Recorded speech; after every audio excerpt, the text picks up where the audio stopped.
What up? What Hi, up? besties. We always do that. Welcome to Tuesday Night Besties. It's Puffy Jacket edition because I'm cold in my office. I am Amanda Savage.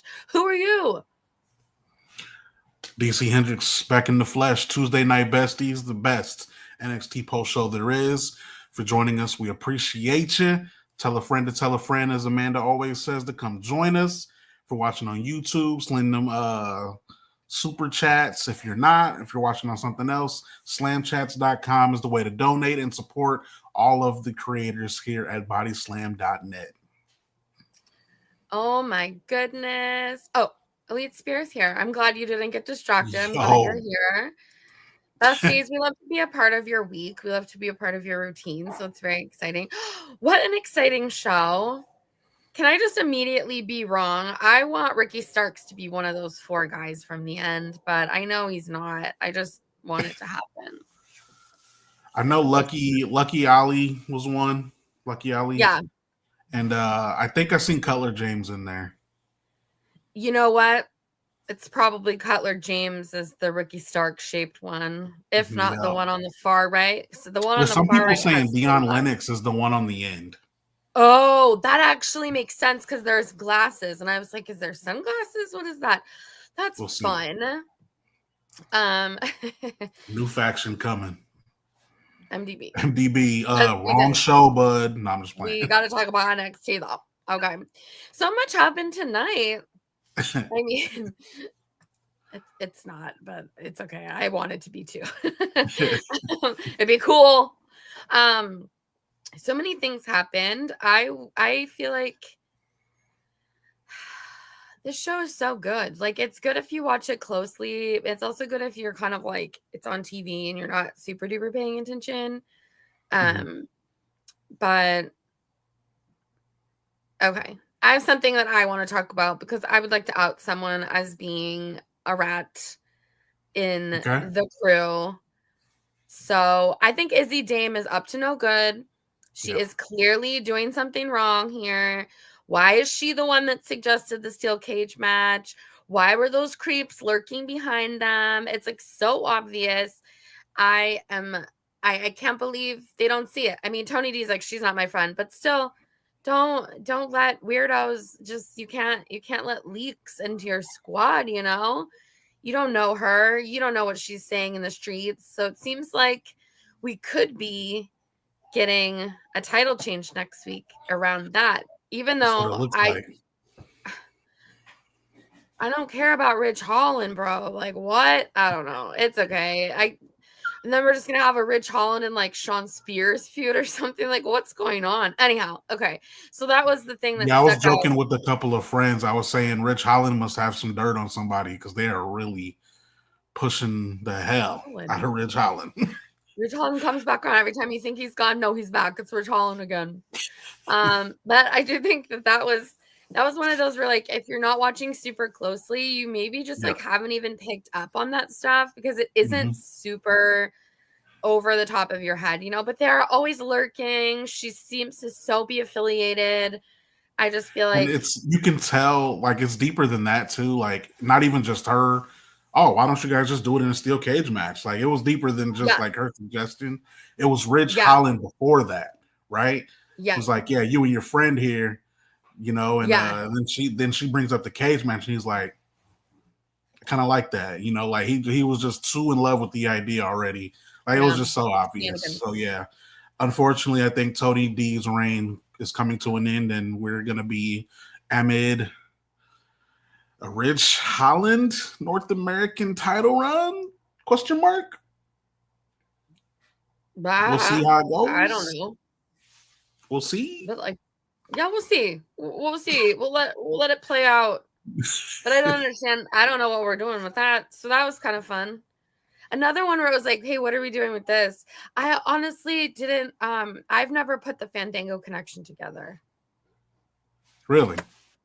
Like, I knew he was floating around in TNA, but I didn't necessarily think that he would pop back up and then also actually be like challenging for something. Like, sometimes I've made the assumption, perhaps falsely, that if they have a history in WWE, they might not be the people that pop back because it would just be like strange. And I don't think this is that strange. I just think that from a narrative perspective, it's a little strange because if you don't follow TNA, you don't know that like there's a lot more than just Fashion Police. And so I feel like the way that they like so abruptly, Lexis King, I do think I get it from a storytelling perspective though. Lexis King is way underestimating what he's getting himself involved in. Yeah, so that'll be fun as well. That was just, by the way, that segment was saved by like Lexis King's promo was like, I don't even know the adjective to describe it. It was just rough. Like I felt so bad. Like he was trying so hard in that promo and that NXT crowd. Like I tweeted it out. I'm like, bro, is it just me or is like someone just yelling obnoxiously the entire promo? Like if you don't know what I'm talking about, go back and watch it. Hopefully you recorded it, something. But go back to Lexis King's promo and listen to the crowd. The crowd overpowers him completely. And it sounds like it's like one person, I swear. It was just like one person just yelling nonstop. Like not even really saying anything. Just making noise obnoxiously during his promo. Like, and someone replied, actually, I'm not going to say someone, I'm going to give them credit because I just met this person at the Royal Rumble. So I don't want to not give him any love. TJ Legacy Cold World on Twitter replied and said, I'm here. He said he sucked the air out of the room. Yes, fans were booing and restless. Oh, so the crowd there was not feeling Lexis King's promo. So they were in agreement with me in that. Yeah, so Fandango was a good addition to the segment. Otherwise, that would have just went down in flames. So it was fun, but it was, I think, something that I hate being that guy who's like, oh, show me what they've been doing lately. Because I think that's annoying. Like if you watch wrestling, you should just know what they're doing. But yeah, sometimes I think with the TNA people, they might want to like remind us. But perhaps that's part of the story. That's like the point of it, is that Lexis King is going to very much underestimate what he's getting involved in for their future match. Yeah, there was a screaming guy, Elite Spear says. Miscellaneous screaming guy. Not a lot of people do like Lexis King. I liked when Fandango told him he looked like his face was spray painted on, because it does indeed sort of look like it's spray painted on. So that was pretty exciting. Hearing somebody say it was good. Look, let's see. Rest in peace to Roxanne Perez and Cora Jade's friendship. Yes, it did appear that they got into it tonight. So are the besties over? Like, is that it? We are no longer getting Cora Jade and Roxanne together? I mean, she didn't fully hit her. She tried kind of to swing at her, and then Roxanne Perez ran away. So maybe there's like a path forward there. You know, I actually, at the time, like during the Rumble or after, when there was like, I think Cora Jade had like tweeted something too that made me think like, oh, like she's annoyed she's not in it, sort of a thing. But I think it just worked out really well that it ended up being that she can then turn on all of them and really kind of fire of like the I'm underestimated, because I do think that she's a really good, just like nasty heel, but everyone needs a motivation. And her motivation before was just kind of like, I hate you guys. And now it's more like she really has something to prove. So I like everything they're doing in NXT. So I don't really have very thoughtful analysis because I really enjoyed the show. I thought every segment was good. There wasn't anything that annoyed me particularly. But let us know what you have to think, or what you think, what you have to say over here in these little comments. Yeah, Amanda's much more positive about the show tonight than I am. I thought there was a lot to enjoy tonight. But at the same time, tonight definitely didn't feel very important, in my opinion.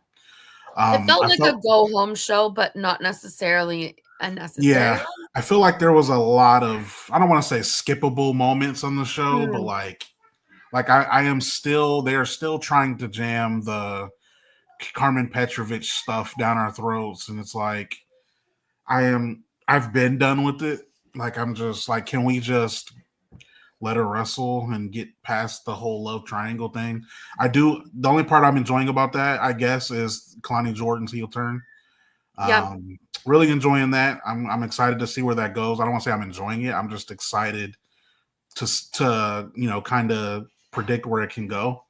And I think it can go to all kind of different levels. She seems to be enjoying it. She's embracing the new character. Unhinged, Kelani Jordan. I just didn't. Speaking of stuff I didn't like how are you just going to reverse a decision? Yeah, that was very. Kelani Jordan makes her tap, and then after the match is already over, she attacks her again, and the ref changes his decision. I'm like, yeah, that doesn't happen very often. Like we can. I don't know like the technical rules. Yeah, but I can't tell you the last time I seen a match that a decision was reversed for something stupid. Like I don't know. I didn't like that part. The whole ending with the referee reversing his decision. Like we didn't need to do that just to make Kelani more mad and make her more unhinged. Like you could have just had like Jada take off the headset and go in there and attack her or something after the match. And then, I just feel like they could have did it differently than the referee changes his decision. That was stupid to me. That was weird, actually. Mm-hmm. Yeah, that was a strange one because you just don't see that happen very often. Yeah. So it's like, what's the precedent for that happening? How many post-match beatdowns are there in a week? And they never just randomly change the decision because of it. So that's actually, that's a good point. That is a good point. Another thing that was kind of on my like negativity scale, I guess, worst of the worst. I think they ran out of teams for Fraxium. Like at this point, it's like we're just throwing people together. Yeah. And it's like, okay, what are we doing? Like they've beaten everyone. So like, are they building towards Briggs and what was his name? I can't remember his name. Guy from Noah. I don't know his name though. I haven't learned his name yet. I don't remember. Hardly on TV, so it's like, yeah, don't even really get. I think it's Yoshika or something like that. But yeah, it's like, are they gonna lose to them? Yeah, it just feels very like Yoshiki, not Yoshika. There we go. I was close. Yeah. But maybe we'll get, and then they're just like, they haven't done anything to earn a title match, but then they're just like thrown into a triple threat tag next week to determine the number one contender for Fraxium. And it's like, I'm not feeling that storyline either for the tag division. I just think Fraxium have beaten everyone. Mm-hmm. And then this is the kind of problem you run into. Maybe the new faction will be that we're getting. Maybe that'll be where it changes. It's weird. The men's tag division and the men's division in general is like if we're running laps around a track. Yeah. They're on lap 1 and the women have already finished their mile. It's like it's so not even close. Like even just compare, not even comparing Giulia to Oba Femi. Like we don't gotta go there. But like just look at the mid-card titles. Like Tony D has not had a great reign. He's potentially getting ready to lose it to Ridge Holland. And it's like, all right, cool. Even if you're a fan of Ridge Holland, like, I just don't understand how you would be excited about that. And then like Fallon Henley is in, not even just with Stephanie Vaquer, honestly, it's Lola Vice was in that quick with Stephanie out in the parking lot. Lola Vice eyeballs her and walks right past her. Most definitely is going to cost her in the title match. At least that's the vibe I got. So it's just I'm not feeling the men's division in general. They gotta do, and I think that's why they're trying new things. They're bringing people from TNA. They're trying to mix it up, go a little bit bigger. I am honestly against your opinion that I think they should bring some TNA former WWE people to TNA, like Mustafa Ali, NXT. I mean, I would like to see it. Bring him back. Former NXT champion, bring him back. Yeah. He also has, particularly him, he has such unfinished business. Yeah. Like, he actually is someone that would make complete sense. Yeah, I meant more like I don't really want to see Nick Nemeth pop back up. I don't need another like 3 months Dolph Ziggler run in NXT. I just you know what? Yeah. I think the one problem that would solve all of this is I think I've said this before. For the draft, I think NXT should be able to draft from main roster. Yeah. And make it an actual, because they sort of alluded to that with the transfer window, but it never came to be. Nothing happened from that. So we get A-Town Down Under, who, I mean, and that sort of speaks to the situation that we're in too, because is there sort of one of those premium live event level shows, but like the title matches are both main roster types? Yeah, agreed. That's a good point. That is a good point. I can't think of any characters that are singles or even tag teams, honestly. I love Hank and Tank, but it's not a serious love. But like, I know, I am sorry. But I can't think of any characters that I'm particularly invested in. I guess I'm excited about Javon. Did Javon Evans really? No, I am excited about that. That is one. How hurt is he? He doesn't really have a broken jaw, does he? I don't think so. I think it's the storyline. It was funny the way he was talking. He definitely was selling it the way he was talking. Reminded me of Kanye West in 04. Jaw wire shut. It definitely reminded me of that. So if he's not hurt, he's selling it pretty well. But I am excited about that feud. I am enjoying Ethan Page and Javon Evans. I am. That is one feud. I honestly wish it was for the NXT North American title. I really do. I wish that feud was what we were getting for that title. I really do. Nothing against Tony D. I love Tony D. Yeah, me too, but I'm feeling that feud a whole lot more. Like Tony D, I am so confused on what's even happening. Like Izzy Dame was with him for a little bit, and like, why does he even need Izzy Dame in the first place? Yeah. And then she's screwing him and joining Ridge. Maybe that's what she planned all along. Like, I don't even understand what's even happening with that. So yeah, Ethan Page and Javon Evans was one of my bright spots tonight. Them with Ava backstage, promoting that match. I'm really looking forward to that one. I'm enjoying the feud. I think it's bringing the best out of both of them. It's showing the toughness that both of them have and Ethan Page's heel character. So I am enjoying that. Yeah. There's not a lot.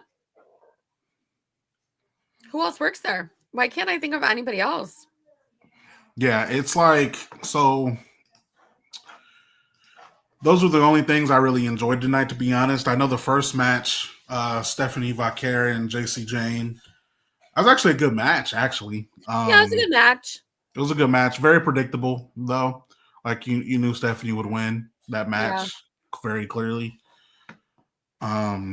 So, like, wasn't a whole lot there. Breaking up? Are you enjoying the main roster stuff? Like, before we even get to Charlotte's appearance, like, are you really enjoying A-Town Down Under on NXT?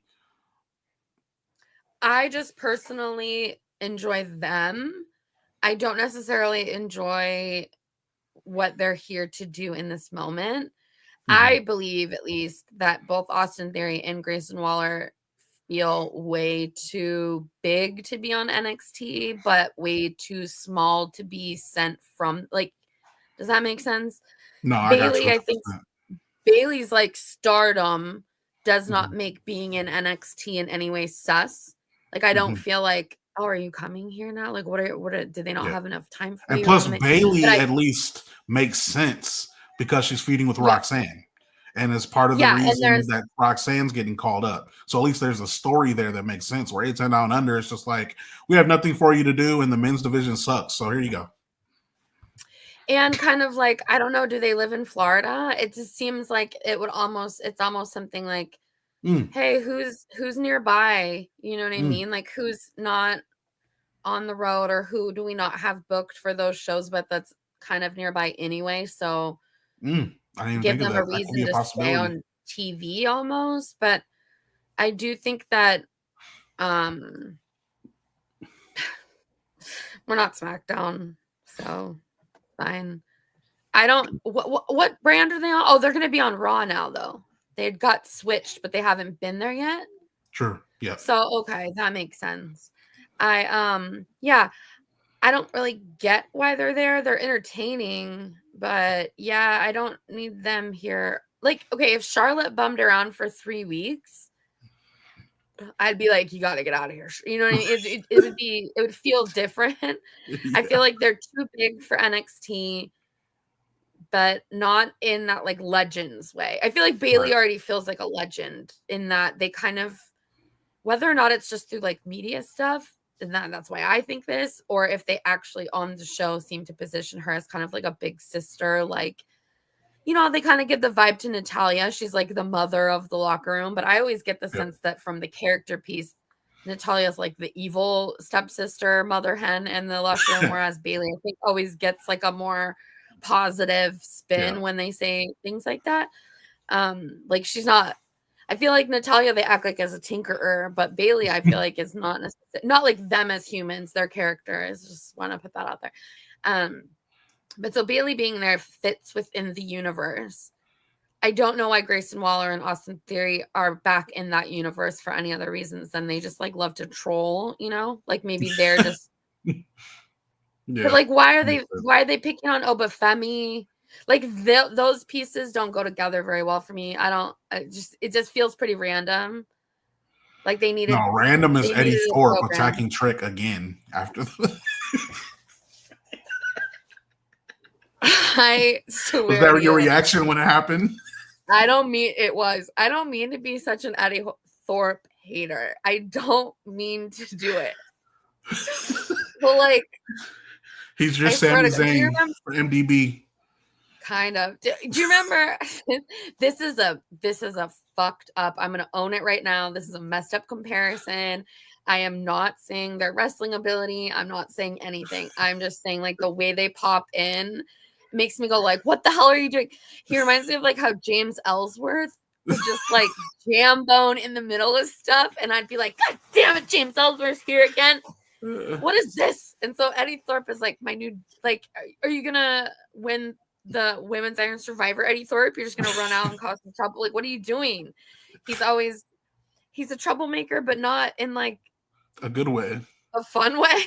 Yeah, I'm more endeared to Lexis King than I am Eddie Thorpe, which is the weirdest thing. Lexis King should be. He started as such a pain in the ass, but he's like one of those. He's one of those pains in the ass that in real life is actually kind of a sweet guy. They're just like really obnoxious. I feel like Eddie Thorpe is a character that it's that guy who like when we.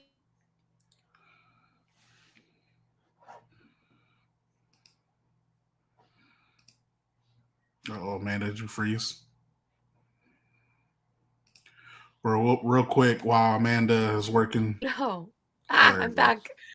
But like where they have so many, and then they'll go to like a culinary program for a little bit, and then they'll like do something else. But they're always, you know, he's always keeping it pushing. But there's not like the thread of consistency is just sort of like unlikability. Gotcha. None of the iterations of Eddie Thorpe have been like a fan favorite or like someone that I super wanted to root for. I don't know. I think the only time I was like legitimately rooting for him was, didn't he have an underground match with Dijak? Was that it? Maybe that. I do think he had some kind of. I think it was Dijak. I think I was cheering for him then. That's about it. Yeah, I can't remember being wanting him to succeed for like a while. This character would be cool if he actually ever won. Yeah, but like he doesn't win anything. He's just like this annoying character that just will not take a loss. Yeah, like he's a sore loser. It's like one of those. You know, like he won't go away. Yeah, just like he doesn't even belong in the storyline right now. Like I don't know what he has to do with it. I do not. So I don't know. So that was another. I told you this is me, but like tonight had a lot of like. I don't like that. For me anyway. Yeah. But what I did enjoy, my best of the best was by far, it wasn't even a match, but NXT Women's Division once again steals the night. It was a 15-minute segment at most with Bayley, Roxanne, obviously coming out bragging about breaking the record for the Royal Rumble. As she reminds us, it was 1 hour, 7 minutes, and 47 seconds. I literally just wrote an article on this, so hopefully I'm right. Nice. Yeah. So, yeah, Roxanne reminded us she broke that record, how she's broken other records, how she's on this historic run, and what she is. Let's be real here. Let's, put some respect. But Roxanne comes out, brags about lasting in the Rumble so long. Obviously, Giulia comes out, is like, that's enough. I'm tired of hearing it. I'll beat either one of you, no matter what. It doesn't matter. I'm going to beat both of you. Charlotte comes out, got a way better reaction. Way better. Yeah. I felt so bad for her on Raw. Like, so bad. Like, I almost turned the channel. I felt so bad. It was so awkward. She's coming out trying, like, literally breaking down, right? Yeah. Like, I don't think people understand that Charlotte was literally breaking down in front of the audience on Raw in Cleveland, Ohio. And they just did not give a fuck. No, it was like a human moment. And they were like, oh, you stop. And I was like, oh my God. Like literally about to cry about her injury and overcoming it. And people, they don't even care. Like, almost booed her out of the arena. It's like, I'm so glad she got that reaction from the crowd tonight at the PC. Definitely much better. And she obviously enjoyed it. It made her feel a little bit better and more comfortable. So it was a good promo, really good promo. It is very clear Charlotte's not going for the NXT Women's title. That's just doesn't make any sense. But it's just those women in the ring at the same time. There's just so much. It's just a testament of how much and how far WWE has come with this women's division. And they don't even have Jordan Grace yet, who is coming. Yeah. Zarya finally was on TV today. The women's division is just stacked. And I really enjoyed that in-ring promo tonight. I almost feel like, unpopular opinion, but if they ever split, like if anyone could hold its own 2-hour show by gender, it would be the NXT women's division. Because a lot of times, like, I don't think that you could have, I can't think of that working anywhere else. I think NXT would be able to do it easily. I mean, think of how many women didn't have a match or that are still like anything tonight. I mean, yeah. Jada Parker Jada had a headset on. Yeah, Lola walked through a parking lot. Yeah, Nikita was nowhere. Like, there's so many. Does she even work here anymore? That's a real question. Well, I'm serious because Duke Hudson just disappeared, and then come to find out, so does Nikita Lyons still work here? Somebody look into that. Is that real? We might have to look. I know I'm laughing, but I'm only laughing because it is funny. You and Nikita got this like. I don't have beef with her. I just don't understand what they're trying to do. And I used to really like her. And then somebody told me she makes her own. Well, maybe this is wrong. So I don't want to spread fake news. But just never mind. She's not in a MAGA rap group, is she? Is there like something? I thought there was something where she raps, or like maybe it was just in the gym. She was like making a video and she was like rapping to somebody, but it was like one of those like. I know she sings. I don't know. Her singer name is Faithy J. Is her singing name, but I don't know. Let's look into that. I'll look into that this week. We'll see if she's check it out. We'll see what she's Either way, she didn't do anything tonight. If she's under contract still, as Amanda points out, she did not have a match or any on-screen time. NXT roster. So how will we know? Do I like mess up my camera if I do this? Superstars. Hold on, audience. We're verifying if Nikita Lyons has a job with WWE. Wait, you guys, is that messed up? Oh, they don't have names, so you can't search by name. Okay, we'll go for N.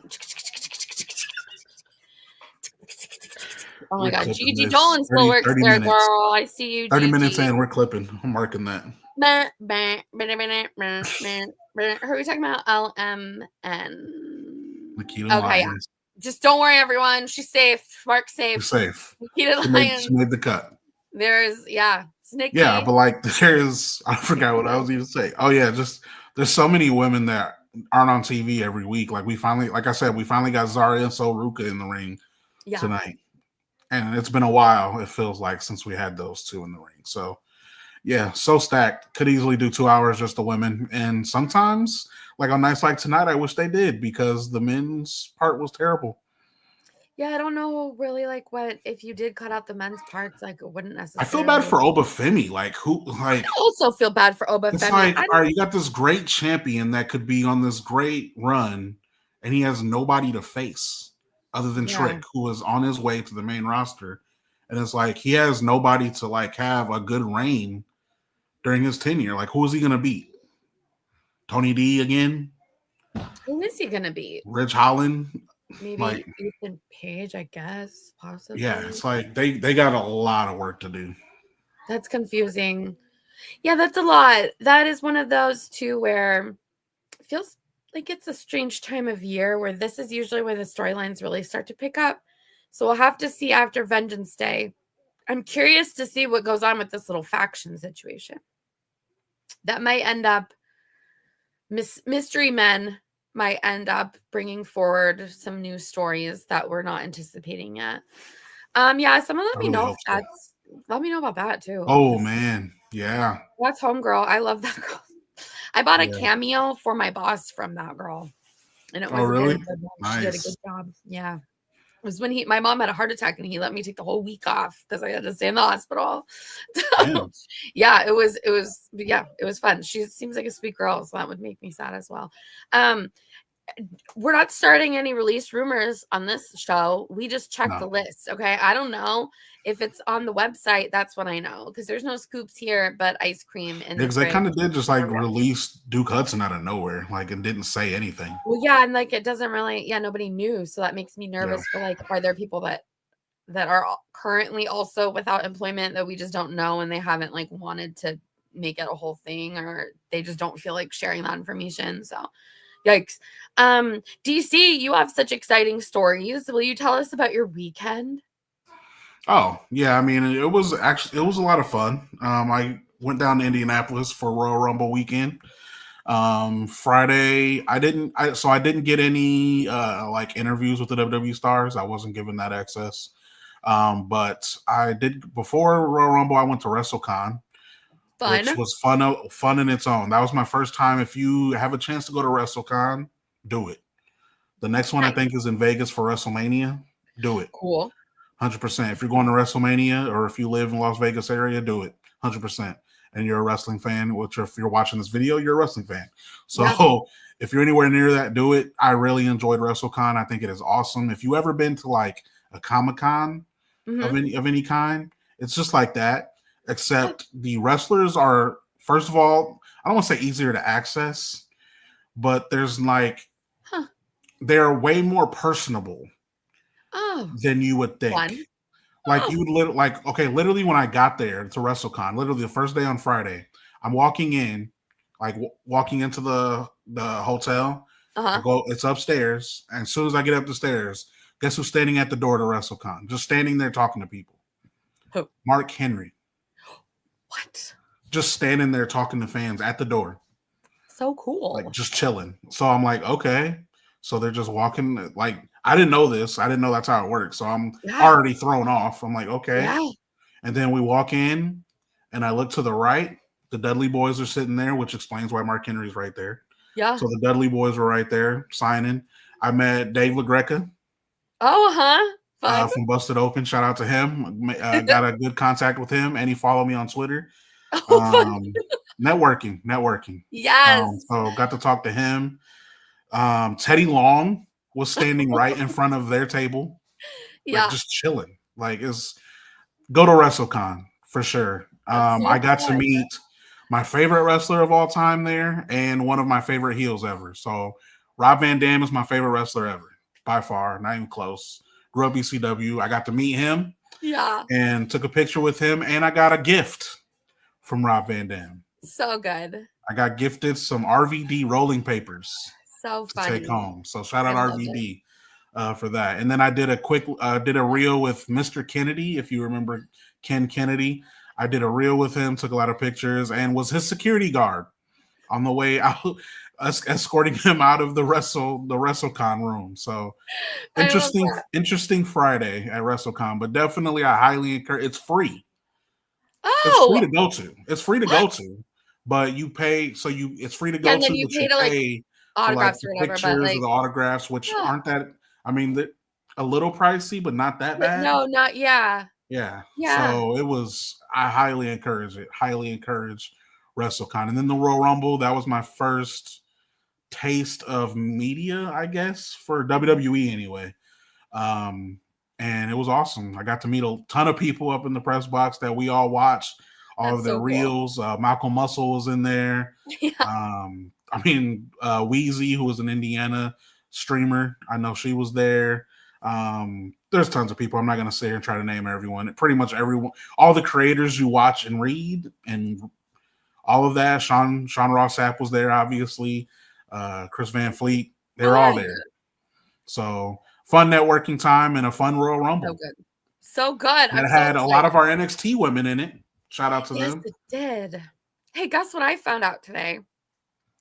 Just because I saw Lash was on Real Housewives of Potomac, and I was like, how the hell did they get there? Somebody else responded and said that one of the friends of this season, her name's Jacy, but she her boyfriend plays on the Kansas City Chiefs, but she is Lash Legend's cousin.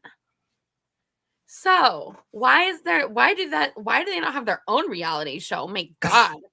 Let's watch that. That sounds fun. What time is it? I guess we should get out of here. Did you see Trick on her cooking show? What's that? Trick, did you see Trick as a guest on her cooking show, on Lash Legend's cooking show? No, but I need to. Yeah, Lash has a cooking show on YouTube. I watch it. She's already had Trick was, I think, her first guest, I want to say. Oh. Yeah, Trick was on there, which was hilarious. Roxanne was on there.